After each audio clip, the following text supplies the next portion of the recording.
Student, आप लोग को मैंने मॉड्यूल 4 कराया था और आज आपका इलेक्ट्रिशियन थ्योरी फर्स्ट ईयर का नीमी क्वेश्चन में हम करा रहे हैं मॉड्यूल सेट, जिसका नाम है मैग्नेटिज्म एंड कैपेसिटर। तो इसका पहला क्वेश्चन जो आपका है वो है calculate the total capacitance value in the circuit. ये जो सर्किट बना हुआ है इस परिपथ में कुल धारिता की गणना करना है। किसका?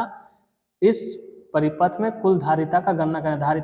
धारिता का मतलब कैपेसिटेंस का। तो इसका जब हम फार्मूला यूज करेंगे तो उसका आंसर होगा बी, 6 म्यू एफ। दूसरा क्वेश्चन है what is the unit of capacitance, यानी इसकी इकाई कितनी होती है। तो इसका जो इकाई होता है वो हेनरी होता है। इकाई का मतलब हो गया SI unit. What is the capacitance value of capacitor there required 0.5 coulomb to charge to 35 volt. यानी इसमें कहा जा रहा है कि एक संधारित्र है, उसका धारिता का मान क्या होगा यदि उसका वोल्ट 35 दिया जाए और कूलम आवेश उसका 0.5 हो। कूलम आवेश का मतलब उसका चार्ज, तो उसका आवश्यकता क्या होगा। तो इसको जब हम डिफाइन करते हैं तो डिफाइन करने के बाद आता है 0.014 एफ। उसके बाद है आपका अगला क्वेश्चन, क्वेश्चन नंबर चौथा। इसमें लिखा है सांधारिता का मान को कैसे कम करेंगे, यानी संधारित्र का जो मान होता है उसको कम कैसे किया जाता है। तो उसको कम करने के लिए हम लोग क्या करेंगे, प्लेटों के प्रतिरोध को क्या करते हैं हम लोग, बढ़ा देते हैं। अगला क्वेश्चन है what is the diamagnetic substance, यानी पारा चुंबकीय पदार्थ कौन सा है। तो पारा चुंबकीय पदार्थ क्या होता है, तो वो इसका आंसर होगा जल। क्वेश्चन नंबर 6, सब ध्यान से देखिएगा। कौन सा कारक विद्युत चुंबक के ध्रुवीयता को प्रभावित करता है। तो इसका आंसर होगा बी, धारा की दिशा। 7वां question what is the unit of magnetomotive force, यानी मैग्नेटिक मोटिव फोर्स होता है, मतलब चुंबकीय बहाबल, जिसको आप लोग बोलते हैं चुंबकीय बहाबल। उसका इकाई क्या होता है, तो उसका इकाई होता है एम्पियर टर्न्स, यानी पर टर्न्स का ampere. What is the unit of permanence, यानी परमिनेंस का इकाई क्या होता है। तो इसका इकाई होता है आपको वेबर एम्पियर टर्न्स, यानी पर weber ampere turns. Question number 9, परिनालिका की कुंडली क्षेत्र की दिशा खोजने के लिए कौन सा नियम लागू करेंगे हम लोग। तो उसका नियम होता है आपको राइट हैंड पाल्म रूल, यानी दाहिने हथेली का नियम। अगला क्वेश्चन, श्रृंखला में विभिन्न वोल्टेज रेटिंग संधारित्र को जोड़ने से पहले क्या सावधानी बरतनी चाहिए। तो इसमें यह बरतनी चाहिए कि प्रत्येक कैपेसिटर का जो वोल्टेज ड्रॉप होता है इसकी वोल्टेज रेटिंग कम होनी चाहिए, यानी आंसर बी। अगला question, what is which material is the paramagnetic substance, यानी कौन सा पदार्थ अनुचुंबकीय पदार्थ होता है। तो ये होगा तांबा।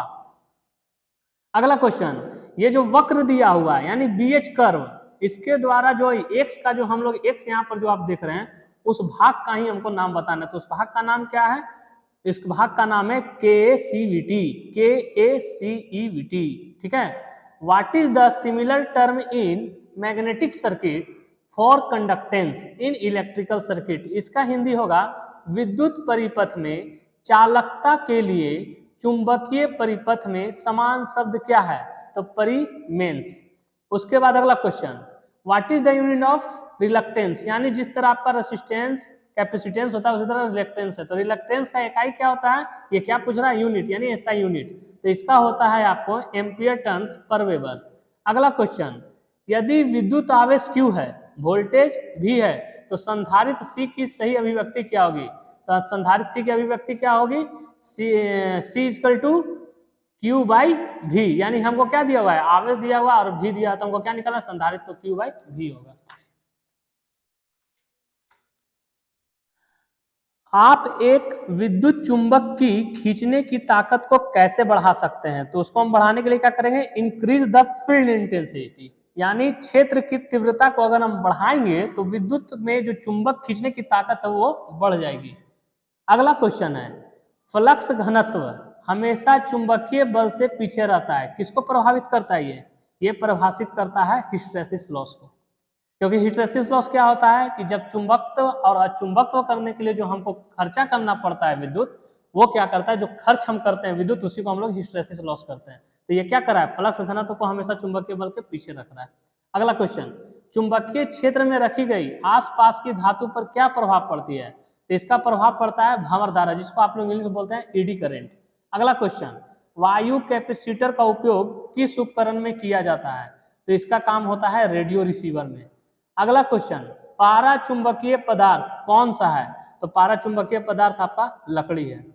अगला क्वेश्चन, फ्लक्स डेंसिटी का ऐसा यूनिट पूछ रहा है, यानी फ्लक्स घनत्व का ऐसा यूनिट, तो इसका होगा 22वां क्वेश्चन क्या बोल रहा है? बीएच वक्र जो अभी हम आप लोग को दिखाए थे उसमें एक्स का मान पूछा था, इसमें क्या पूछ रहा है? बीएच वक्र जो हिस्टैरिसीस लूप का आकार का है वो क्या दर्शाता है? वो दर्शाता है आपको पदार्थ का रिलक्टेंस। अगला क्वेश्चन, कौन सी विद्युत मात्रा सीधे भंवर धारा के समानुपाती होती है? तो फ्रीक्वेंसी। अगला क्वेश्चन, परमेबिलिटी के परिवर्तित होने का क्या कारण है? इसका कारण है फ्लक्स घनत्व। अगला क्वेश्चन, किस प्रकार का संधारित्र अंतरिक्ष इलेक्ट्रॉनिक्स के लिए उपयोग किया जाता है? तो इसका जो होगा आंसर वो डी होगा, इलेक्ट्रोलाइटिक टैटलम प्रकार।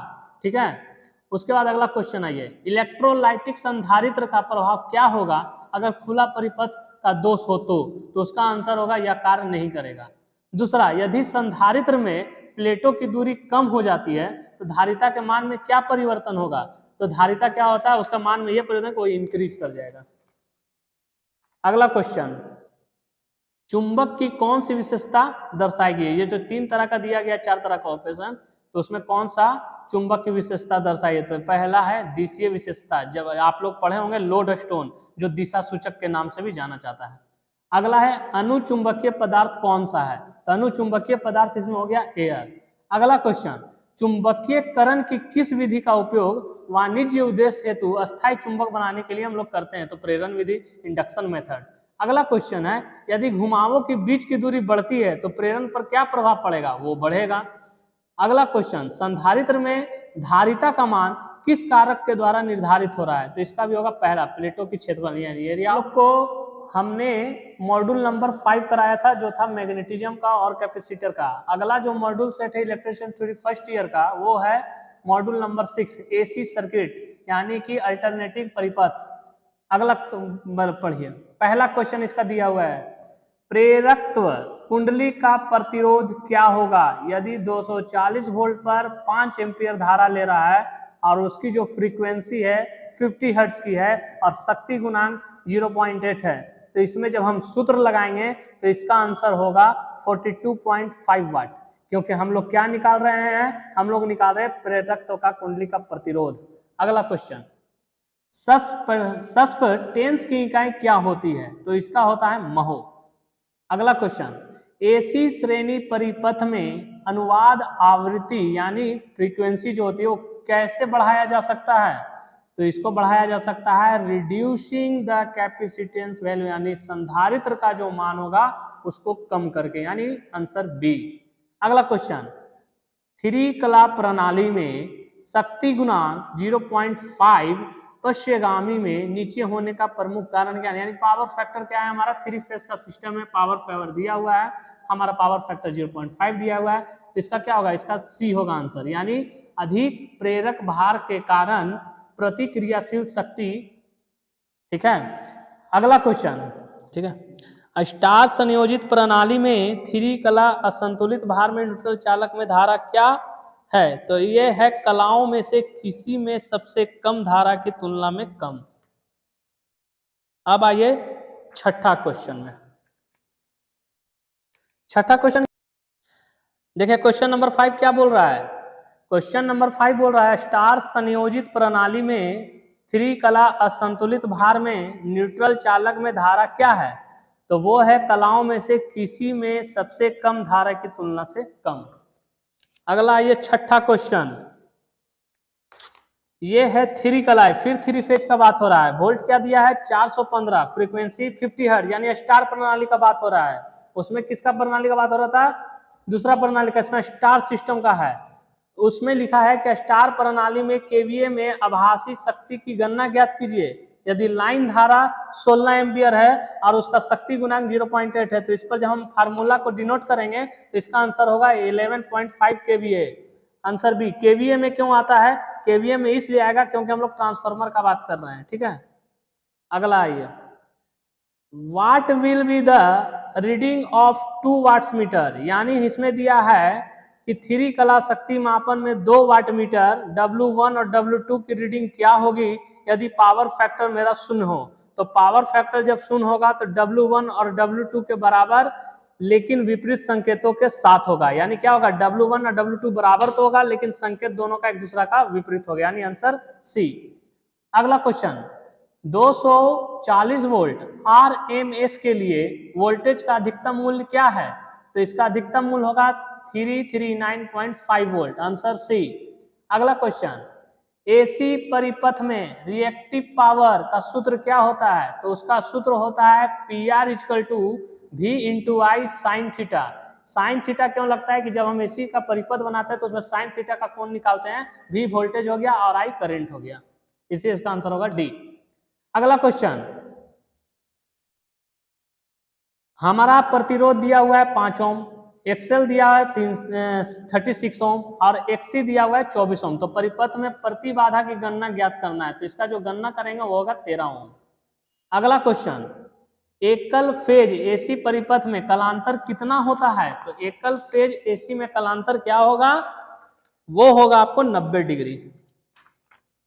अगला क्वेश्चन, 3000 वाट संतुलित भार 0.8 शक्ति गुणांक पर स्टार में संयोजित 3 कला 415 वोल्ट 50 हर्ट्ज लाइन धारा की गणना करें। इसमें क्या करना हम लोगों को, लाइन धारा की गणना करना है, यानी बी 5.2 एम्पियर। अगला क्वेश्चन है, 3 कला शक्ति मापन में 2 वाट मीटरों को समान रीडिंग दिखाने पर शक्ति गुणांक क्या हो गई? तो इसका शक्ति गुणांक होगा ए, आंसर बी। अगला क्वेश्चन, 24 ओम प्रतिरोध वाली कुंडली के शक्ति गुणांक का गणना ज्ञात कीजिए जो 5 एम्पियर की धारा 240 वोल्ट 50 हर्ट्ज और एसी आपूर्ति कर लेती है। यानी एसी आपूर्ति करना है, यानी एसी करंट पर काम करना है, 240 वोल्ट है, 50 हर्ट्ज है, इसका शक्ति गुणांक निकालना, यानी क्या निकालना हम लोगों को, पावर फैक्टर। तो इसका आंसर आएगा सी 0.5। अगला क्वेश्चन है कि प्रतिरोध 15 ओम का है, परिणामी परिघात 20 ओम में है, 240 वोल्ट इसमें भी दे रहे हैं, 50 हर्ट्ज है, इसमें भी एसी आपूर्ति से जुड़ा हुआ है, लेकिन इसमें क्या किया है कि परिपथ RLC शक्ति गुणांक का गणना करना है, तो इसका गणना करेंगे तो इसका आंसर आएगा 0.6, यानी आंसर बी। अगला क्वेश्चन, एसी आपूर्ति और 8 एम्पियर धारा प्रवाह वाले जुड़े RLC समांतर सर्किट के मान एडिमिटेंस की गणना ज्ञात करें, इसके माध्यम से करंट पास किया जाता है। तो इसका जो आंसर होगा वो होगा सी 0.33 महो या 0.033 महो। अगला क्वेश्चन, एकल कला, अब देखिए हर बार 3 कला आ रही थी, अब एकल कला आ गया। आरसी समांतर परिपथ में लाइन धारा IL की गणना करने की सूत्र क्या है? ये जो सर्किट देख रहे हैं, ये जो IC दिया हुआ है, तो हमको निकालना है इसमें क्या, करंट। तो IL का गणना सूत्र क्या होता है? तो IL का गणना सूत्र होता है रूट छोटी कोष्ट IR square minus IC square, क्योंकि I जब हम करंट दे रहे हैं तो वो R में भी जा रहा है और C में भी जा रहा है, ये आपको फिगर से पता चल रहा है।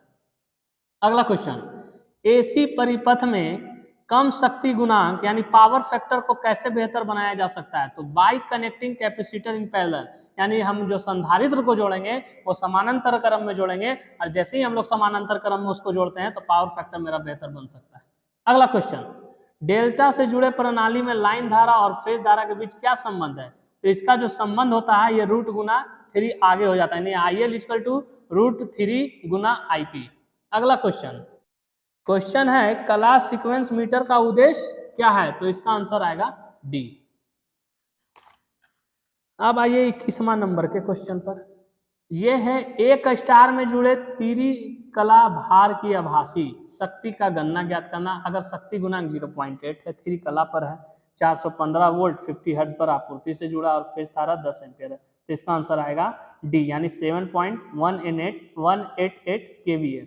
अगला क्वेश्चन, 3 कला शक्ति माप में 2 वाट मीटर विधि में से यदि एक शून्य पाठ्यांक हो और दूसरा कुल खपत पाठ्यांक हो तो शक्ति गुणांक क्या आएगी? 0.5, आंसर ए। अगला क्वेश्चन, फॉर्म फैक्टर का सूत्र क्या होता है? तो फॉर्म फैक्टर का सूत्र होता है KF = RMS value by average value, यानी RMS का मान और औसत का मान जो भी आएगा उसको भागा दे देंगे, निकल जाएगा, यानी KF = RMS मान बटा औसत मान। अगला क्वेश्चन, AC समानांतर परिपथ में धारा के कुल अवरोध के रूप में किस विद्युत शब्द से परिभाषित किया जाता है? तो आंसर 3 होगा, एडमिटेंस। अगला क्वेश्चन 25 नंबर, किस AC परिपथ में वोल्टेज भी धारा I बीच का कला संबंध होता है, तो आंसर बी, प्रतिरोध एवं प्रेरकत्व परिपथ। अगला क्वेश्चन में आइए अब 26वां, ये लिखा है कि थ्री कला प्रणाली है, यानी थ्री फेज सिस्टम का फिर से बात हो रहा है। यदि सक्रिय शक्ति 4 किलोवाट है, आभासी शक्ति 5 किलोवाट एम्पियर है, तो प्रतिक्रियाशील शक्ति की गणना कैसे करेंगे? तो प्रतिक्रियाशील गणना हम लोग कैसे करेंगे? 3 इंटू kVAR। अगला क्वेश्चन, RLC श्रेणी परिपथ में किस स्थिति में अनुनाद होता है? तो आंसर बी, वो क्या होता है कि प्रेरकीय प्रतिघात धारकीय प्रतिघात के बराबर होता है, जिसको आप बोलते हैं इंडक्टिव रिएक्टेंस XL और एक बोलते हैं कैपेसिटिव रिएक्टेंस XC। अगला क्वेश्चन, थ्री कला 2 वाट मीटर विधि में वाट मीटर के ऋणात्मक पाठ्यांक देने पर आप धनात्मक पाठ्यांक कैसे प्राप्त करेंगे? तो इसका आंसर होगा सी, मीटर में दबाव कॉइल के कनेक्शन को उल्टा करके, यानी by reversing the connection of pressure coil in meter, यानी मीटर पर जो दबाव कॉइल बनता है उसका कनेक्शन को हम लोग क्या करेंगे? उल्टा कर देंगे। अगला क्वेश्चन, ज्वाक्रिय एसी में फॉर्म फैक्टर क्या है? तो इसका आंसर होगा बी, 1.11। अगला क्वेश्चन, एसी समांतर परिपथ में प्रेरकत्व का पारस्परिक क्या है? तो पारस्परिक इसका होगा सस्पेंटेंस। अगला question, 2 watt meter W1 W2, क्योंकि हम लोग वाट मीटर का काम करें इसलिए W1 W2 विधि द्वारा कुल शक्ति का गणना करें यदि 1 वाट मीटर और W2 रीडिंग उलटने के बाद ली जाती है, यानी W1 W2 लग रहा है, लेकिन हमको शक्ति गणना तब करना है जब मेरा वाट 2 का रीडिंग उलट जाता है, तो इसका आंसर आएगा W1 माइनस W2। आप लोग को पहले भी पढ़ाए थे, फाइनेंशियल माइनस इनिशियल। अगला क्वेश्चन, कौन सी थ्री कला प्रणाली में फेज वोल्टेज को मापने के लिए कृत्रिम उदासीन तार की आवश्यकता होती है? तो आंसर सी, 3 तार डेल्टा संयोजन प्रणाली, यानी डेल्टा कनेक्टेड रहेगा जो सिस्टम, उस पर हम लोग काम करेंगे। अगला क्वेश्चन, थ्री फेज प्रणाली में यदि फेज वोल्टेज 240 वोल्ट हो तो लाइन वोल्टेज क्या होगा? तो लाइन वोल्टेज होगा 415 वोल्ट। अगला क्वेश्चन, थ्री फेज शक्ति माप की 2 वाट मीटर विधि में यदि 1 वाट मीटर ऋणात्मक पाठ्यांक देता है तो पावर फैक्टर क्या है? आंसर डी, लेस देन 0.5, यानी 0.5 से कम। अगला क्वेश्चन, थ्री कला एसी परिपथ में कलांतर कितना होता है? तो इसका कलांतर होता है 120 डिग्री। अगला क्वेश्चन है 36 का, किस स्थिति को अनुवाद RLC सर्किट कहा जाता है? तो इसका आंसर आएगा सी, XL = XC। और ये आपका ये मॉड्यूल सेट खत्म हुआ है।